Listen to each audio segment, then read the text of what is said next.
Okay, gotcha.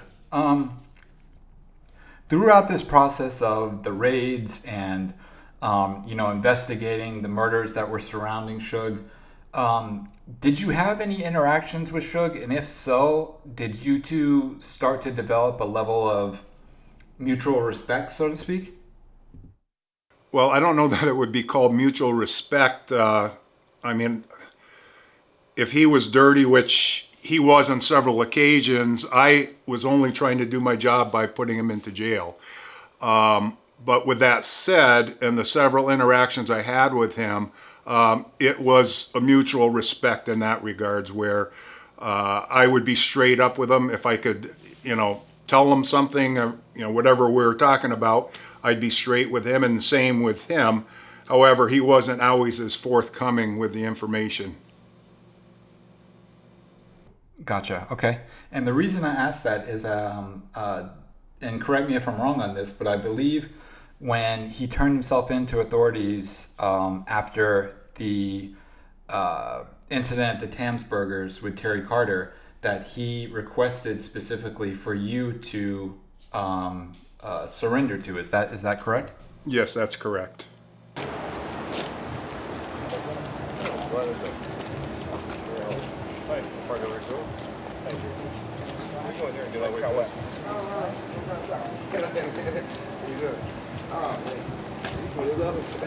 You lost some weight, huh?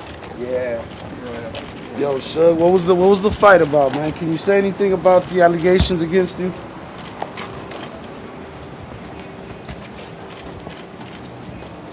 Did you get a victory?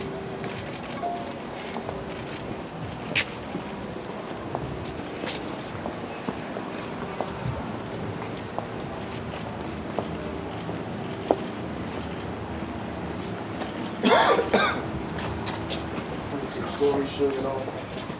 Can you buy anything?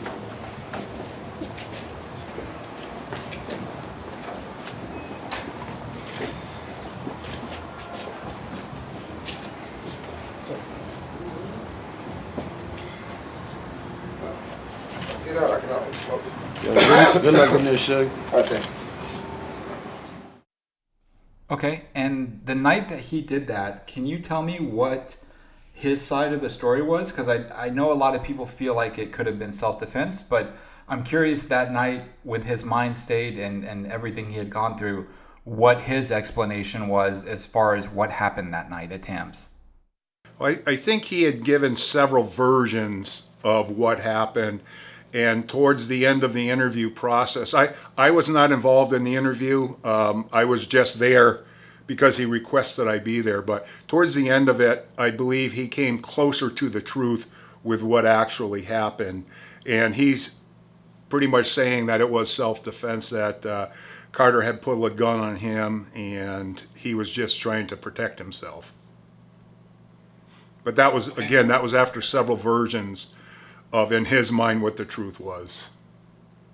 Gotcha. So it took a couple iterations for him to get to that point about the gun. Speaking of the gun, we've all seen the footage, which is pretty horrific.